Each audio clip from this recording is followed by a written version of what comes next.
कई दिनों से घर में कलह मचा हुआ था। माँ अलग मुंह फुलाए थी और पत्नी अलग। घर की हवा में जैसे विष भरा हुआ था। रात को भोजन नहीं बना। दिन को मैंने स्टोव पर खिचड़ी डाली, पर खाया किसी ने नहीं। बच्चों को भी आज भूख न थी। छोटी लड़की कभी मेरे पास आकर खड़ी हो जाती, कभी अपनी माँ के पास, कभी दादी के पास, पर कहीं उसके लिए प्यार की बातें न थी। कोई उसे गोद में न उठाता था, मानो उसने ही अपराध किया हो। लड़का शाम को स्कूल से आया, किसी ने उसे कुछ खाने को ना दिया, ना उससे बोला और ना कुछ पूछा। दोनों बरामदे में मन मारे बैठे हुए थे और शायद सोच रहे थे, घर में आज क्यों लोगों के हृदय उनसे इतने फिर गए हैं। भाई बहन दिन में कितनी बार लड़ते हैं, रोना पीटना भी कई बार हो जाता है, पर ऐसा कभी नहीं होता कि घर में खाना ना पके या कोई किसी से बोले नहीं। झगड़े की जड़ कुछ न थी। अम्मा ने मेरी बहन के घर तीज भेजने के लिए जिन सामानों की सूची लिखाई, वह पत्नी जी को घर की स्थिति देखते हुए अधिक लगी। अम्मा खुद समझदार है, उन्होंने थोड़ी बहुत काट छाट कर दी थी, लेकिन पत्नी जी के विचार से और काट छाट होनी चाहिए। 5 साड़ियों की जगह 3 रहे तो क्या बुराई है। खिलौने इतने क्या होंगे, इतनी मिठाई की क्या ज़रूरत है। उनका कहना था, जब रोजगार में कुछ मिलता नहीं, दैनिक कार्यों में खींचतान करनी पड़ती है, दूध घी की बजट में तकलीफ हो गई, तो फिर तीज में क्यों इतना उदारता दिखाई जाए। पहले घर में दिया जलाकर तब मस्जिद में जलाते हैं। यह नहीं कि मस्जिद में तो दिया जला आए और घर अंधेरा पड़ा रहा। इसी बात पर सास बहू में तकरार हो गई। फिर साखें फूट निकली। बात कहाँ से कहाँ जा पहुँची। गड़े मुर्दे उखाड़े गए। मैं बड़े संकट में था। अगर अम्मा की तरफ से कुछ कहता हूँ तो पत्नी जी का रोना धोना शुरू हो जाएगा। पत्नी के तरफ से कहता हूँ तो जन मुरीद की उपाधि मिलती है। इसीलिए बारी बारी से दोनों पक्षों का समर्थन कर रहा था। स्वार्थवश मेरी सहानुभूति पत्नी के साथ ही थी। खुलकर अम्मा से कुछ न कह सकता था, पर दिल में समझ रहा था कि ज्यादती इन्हीं की है। दुकान का यह हाल है कि कभी कभी बोनी भी नहीं होती, असामियों से टका वसूल नहीं होता, तो इन पुरानी लकीरों को पीटकर क्यों अपना जान संकट में डाला जाए। बार बार इस गृहस्थी के जंजाल पर तबीयत झुंझलाती थी। घर में 3 ही तो प्राणी हैं, उनमें भी प्रेम भाव नहीं। ऐसी गृहस्थी में तो आग लगा देना चाहिए। कभी कभी ऐसी सनक सवार हो जाती थी कि सबको छोड़ छाड़ कर कहीं भाग जाऊं। तरह तरह के कुत्सित भाव मन में आ रहे थे। कोई बात नहीं, अम्मा मुझे परेशान करना चाहती है, बहू उनके पाँव नहीं दबाती, उनके सिर में तेल नहीं डालती, तो इसमें मेरा क्या दोष। मैंने उसे मना तो नहीं कर दिया है। मुझे तो सच्चा आनंद होगा यदि सास बहू में इतना प्रेम हो जाए, लेकिन यह मेरे वश की बात नहीं कि दोनों में प्रेम डाल दूं। अगर अम्मी ने अपनी सास की साड़ी धोई है, उनके पाँव दबाए हैं, उनकी घुड़कियाँ खाई हैं, तो आज वह पुराना हिसाब बहू से क्यों चुकाना चाहती है। उन्हें क्यों नहीं दिखाई देता कि अब समय बदल चुका है। सारे शहर में जन्माष्टमी का उत्सव हो रहा था। मेरे घर में संग्राम छिड़ा हुआ था। संध्या हो गई थी, पर घर पर अंधेरा पड़ा था। मनहूसियत छाई हुई थी। मुझे अपनी पत्नी पर क्रोध आया। लड़ती हो लड़ो, लेकिन घर में अंधेरा क्यों रखा है। जाकर कहा, आज घर में चिराग ना जलेगा। पत्नी ने मुंह फुलाकर कहा, जला क्यों नहीं लेते, तुम्हारे हाथ नहीं हैं। मेरी देह में आग लग गई। बोला, तो क्या अब तुम्हारे चरण नहीं आए थे तब इस घर में चिराग ना जलते थे। अम्मा ने आग को हवा दी। नहीं, तब सारे लोग अंधेरे में ही पड़े रहते थे।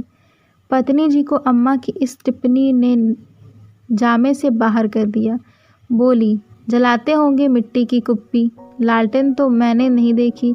मुझे इस घर में आए 10 साल हो गए। मैंने डांटा, अच्छा चुप रहो, ज़्यादा बढ़ो नहीं।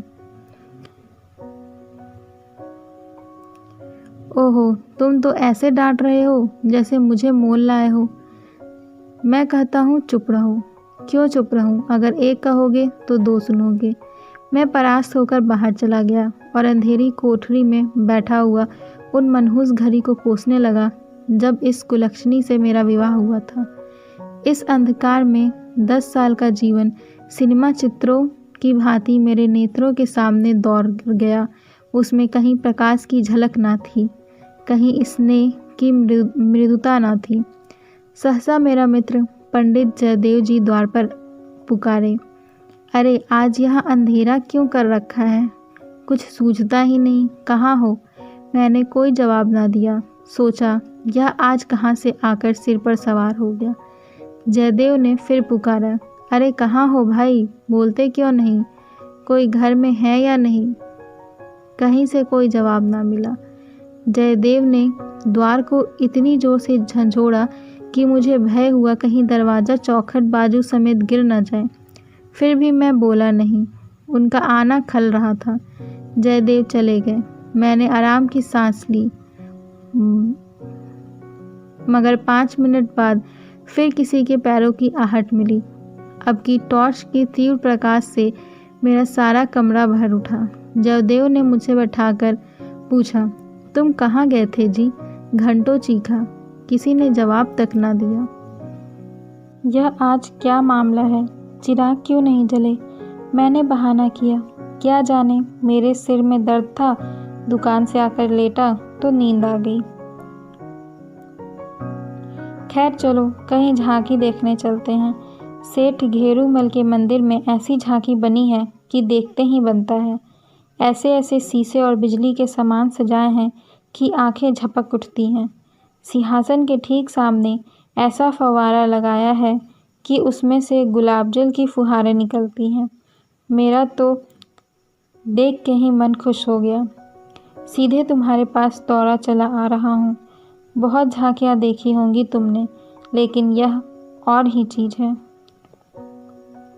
मैंने उदासीन भाव से कहा, मेरी तो जाने की इच्छा नहीं है भाई, सिर में जोड़ का दर्द है। तब तो ज़रूर चलो, दर्द भाग न जाए तो कहना। तुम तो यार बहुत जिद करते हो। इसी मारे मैं चुपचाप पड़ा था कि किसी तरह यह बला टले, लेकिन तुम सिर पर सवार हो गए। कह दिया ना मैं ना जाऊंगा।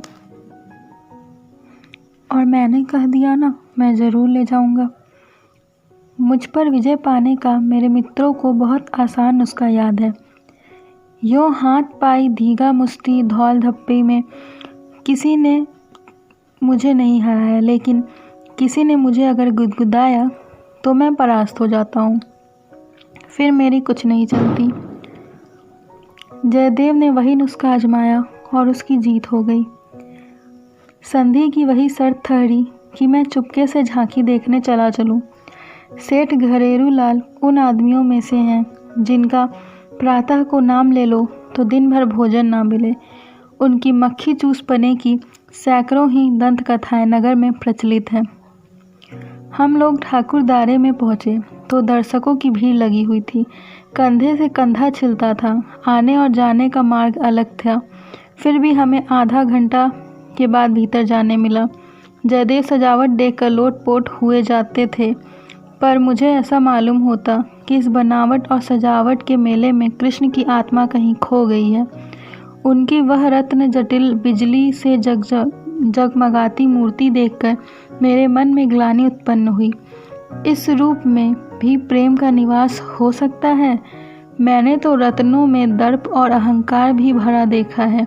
मुझे उस वक्त यही याद ना रही कि यह एक करोड़पति सेठ का मंदिर है और धनी मनुष्य धन से में लौटने वाले ईश्वर की ही कल्पना कर सकते हैं। धनी ईश्वर में ही उसकी श्रद्धा हो सकती है। जिसके पास धन नहीं वह उसकी दया का पात्र हो सकता है, श्रद्धा का कदापि नहीं।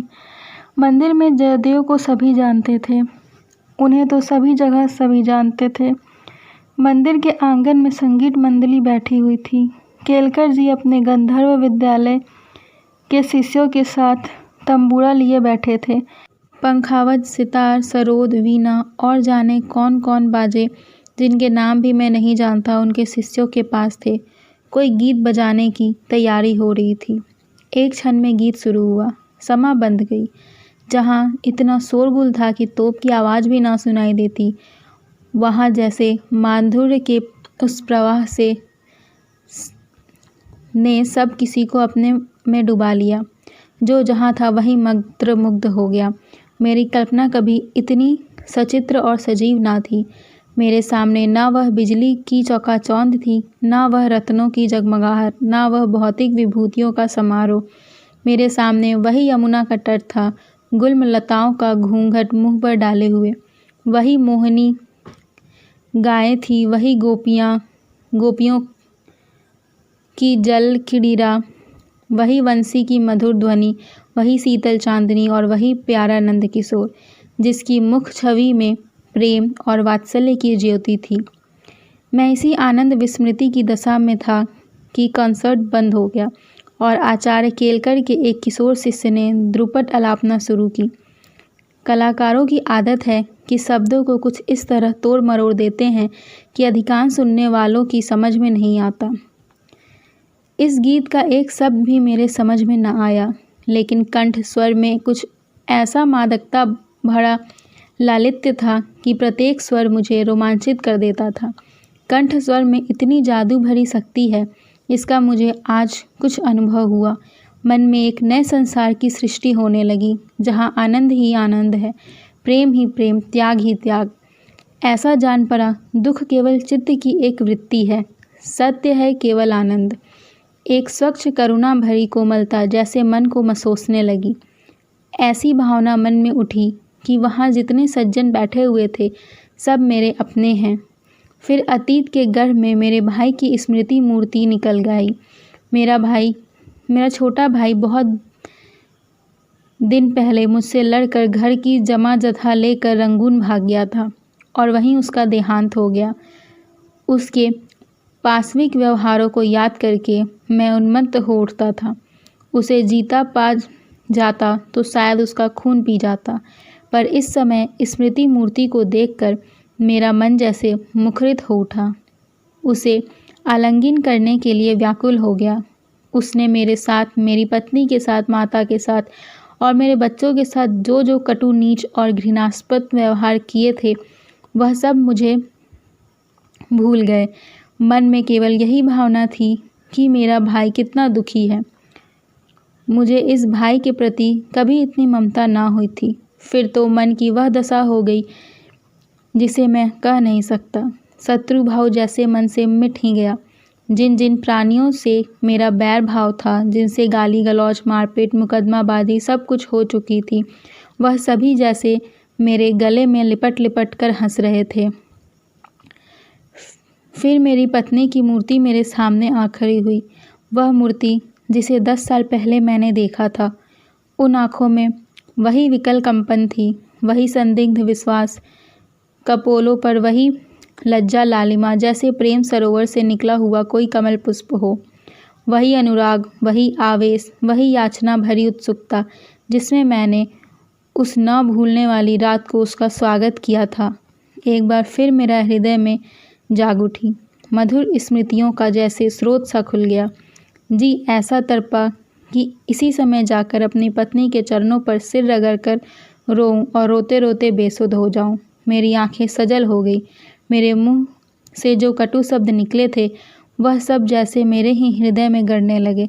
इसी दशा में मैं जैसे ममतामयी माता ने आकर मुझे गोद में उठा लिया। बालपन में जिस वात्सल्य का आनंद उठाने की मुझ में शक्ति न थी, वह आनंद आज मैंने उठाया। गाना बंद हो गया। सब लोग उठ उठ कर जाने लगे। मैं कल्पना सागर में ही डूबा रहा। सहसा जयदेव ने पुकारा, चलते हो या बैठे ही रहोगे?